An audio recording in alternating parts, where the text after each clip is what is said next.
to all the dispossessed youth of Africa, for perpetuation of communion with ancestral spirits through the fight for African freedom, and in the firm faith that the dead, the living, and the unborn will unite to build the destroyed shrines.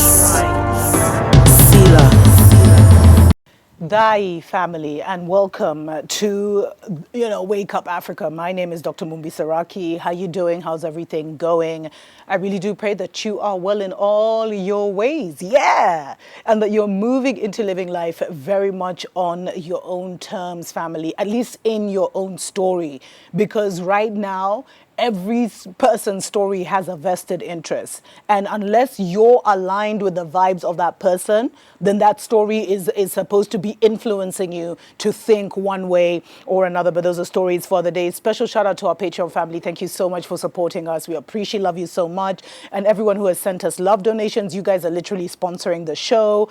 Special shout out to Usman. We appreciate, love you. And everyone who's donated, family. I'll definitely give you guys a shout out in the next episode. So some shocking news coming out of Kenya, where a 10-year ban on genetically modified organisms has actually been lifted within like a couple of weeks of the government coming into play. And I know guys have been already coming at me, trying to hard tackle me, because I did say that, we've entered the era of the evangelicals. I did say Ruto was chosen for such a time as this. And I'll actually explain.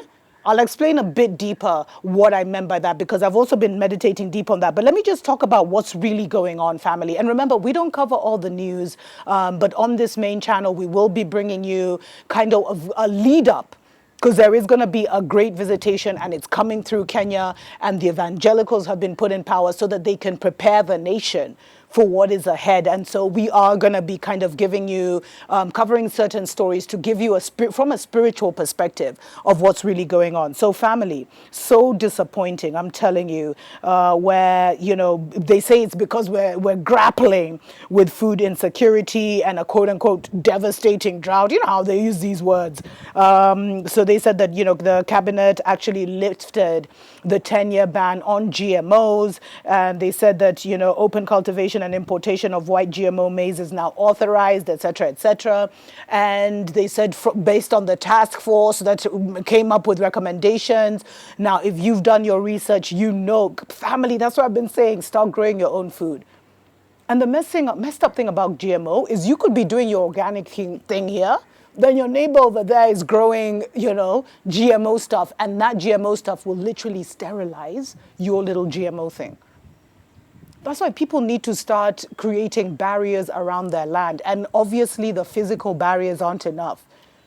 People need to be empowering themselves spiritually to protect their land. But family, you need to be producing your own food as much as possible.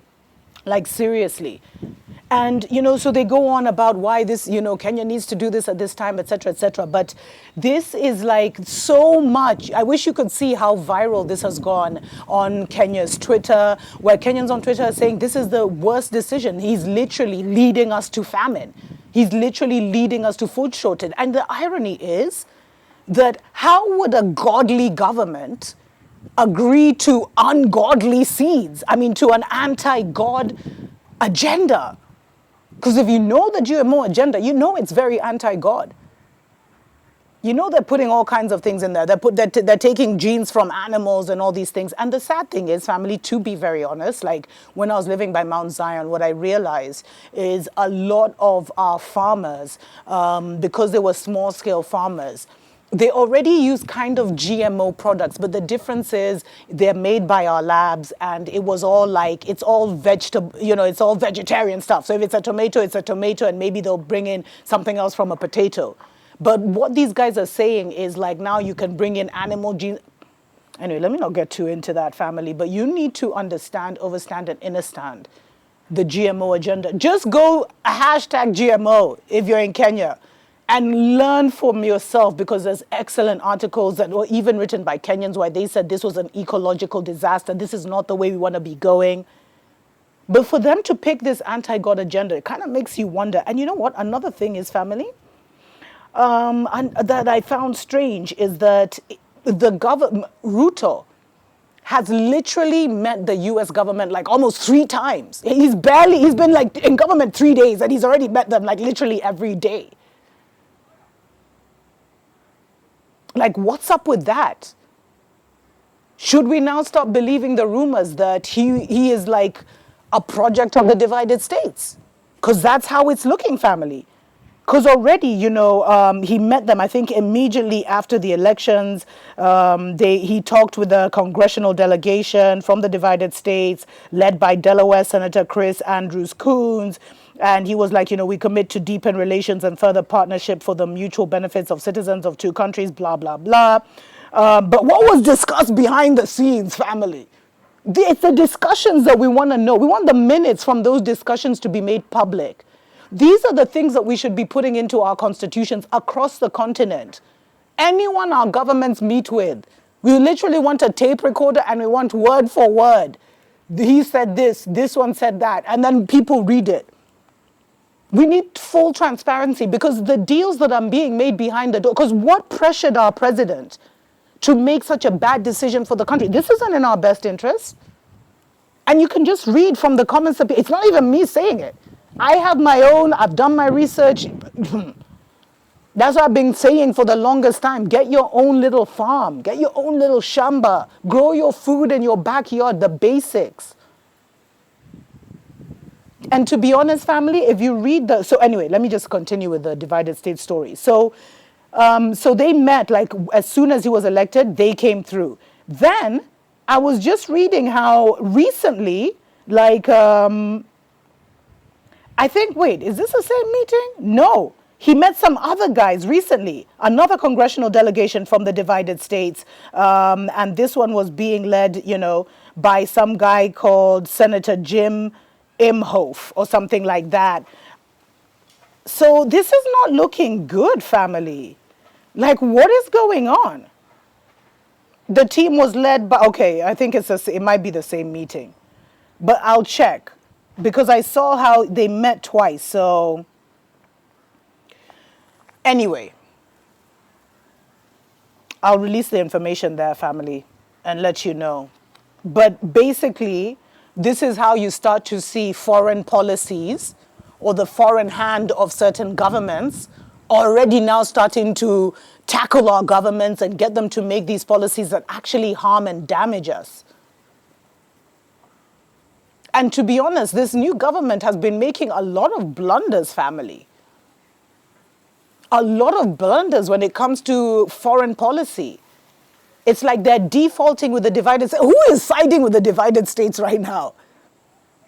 This is so crazy. And maybe it's the whole evangelicals connection. But either these people, either our president and our deputy, I doubt they have a Pan-Africanist as their advisor, first of all, or it's 2 options. Either they know what's going on and there's bigger conversations that are happening behind the scenes. That's why we should demand to know what kind of conversations happen to get those, what are they called? Those notes. I don't know what, meeting notes or whatever they're called. Or they know exactly what's going on and this was part of the deal of them getting into power. Because I remember there's a little bird that whispered to me that they never wanted Raila because he's a quote-unquote communist. I don't know, make of that what you wish, but GMO, family? It's like this guy's accelerating the agenda against our people. And then the other thing is, you also need to now start thinking about how Babylon operates. Because they're already tackling our new president. Like, they can't even allow him to get comfortable. Oh yeah, and don't forget, he was in New York literally for the United Nations conference. Like, he's barely been president for like 2-3 weeks. The first week he had to already go to the divided states. And what I noticed, even when I was observing Akufo-Addo when he came into power and some of these other presidents, is Babylon will tackle you by throwing all kinds of issues at you and then throwing money at you. So you'll have to choose between gay, Rona, the double Big Mac, COVID. You'll have to choose between now GMO. You'll have to choose between having a military base in your country. And all these things are thrown at you. And then because Africans were so nice, You literally can't reject everything, or your arm twisted where you can't reject everything. So you'll be like, okay, you know what? Out of all these, we're a Christian nation, so the thing we can't accept is the LG whatever agenda. So I guess if we stand against that now, if we go and say also GMO, we're not, okay, so let's, these are the kind of concessions they're making, which are against the people. But if they were honest with the people about what is really going on, even if they have to leak the information, although I'm telling you what's going on, family, this is what's happening. This is not a decision that favors Kenya, so it's not really a Kenyan decision. That should be obvious to everybody. But the vision I've gotten, family, is that the church has taken a massive gamble in supporting a politician. Doesn't the Bible or whatever say that state and politics or church and politics should be separate entities? And what I felt is that they need to be praying day, morning, noon, and night, all night, because if Ruto's government fails, it's going to bring down the church in Kenya. It is going to bring down the church in Kenya, which for some they say would be a beautiful thing. So they have to also keep a tightrope on him because he's using the energy of the church and the energy of the hustlers to be in power. And it will be interesting to see how sensitive the government is to the voice of the people, because they keep talking about hustlers this, hustlers that. Well, the hustlers expressed how this was such a terrible idea. So what are they going to do? Because this actually, it paves the way for more commercial farming, but it's really, really going to hurt small farms. And I was going to say, and this is just my opinion, family, there's a lot of commercial farms in Kenya who may grow things in a quote-unquote GMO way, because, there's those tomatoes you get where you'll leave them out for ages and they won't change, and things like that. And these used to go direct to export. But now, for these companies to stay in business, especially after everything happened with COVID, some of those products are getting into them, or have been getting into the market. But to have the government make a policy change, just like is the nail on that coffin. But, anything that is not supposed to be, that is against us, won't fly. Because we are in a new dispensation, family. It's not business as usual. And African governments need to recognize that. I know it's a tricky thing to be a president right now, but they need to make that very delicate balance and know how to deal with the Mzungu, because the Mzungu sure as hell knows how to deal with you. Anyway, let me know what you think in the comments below. Until next time, family. Tuko pamoja.